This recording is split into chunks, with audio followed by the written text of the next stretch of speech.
Des arbres bien garnis, des fruits colorés, dans la vallée du Tarn, l'heure de la cueillette a sonné.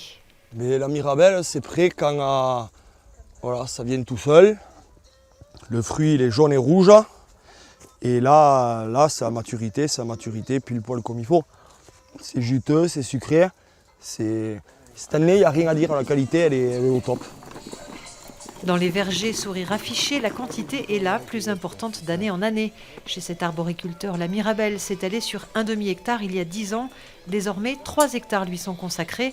N'en déplaise à la cerise, spécialité pourtant ancestrale de la vallée. Voilà, une caisse qui est pleine, je vais la mettre l'un sur l'autre.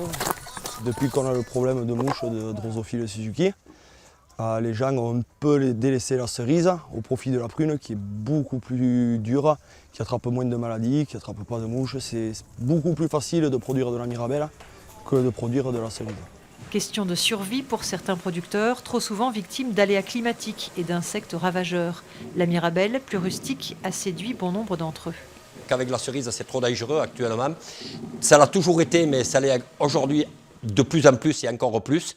D'avoir ce produit, c'est une diversification, mais qui est faite à un niveau assez élevé. Donc pour nous, pour les commerciaux, on a les structures, on a les commerciaux, on a le matériel qui est le même que pour la cerise. Donc c'est un complément qui nous fait un travail en plus, mais qui nous ramène aussi quand même une manne financière en plus sur nos exploitations, quoi. Reste à conquérir les marchés. Les coopératives locales ont démarré la redistribution et espèrent trouver preneur jusqu'à fin septembre. Près de 500 tonnes sont annoncées pour cette seule saison 2018.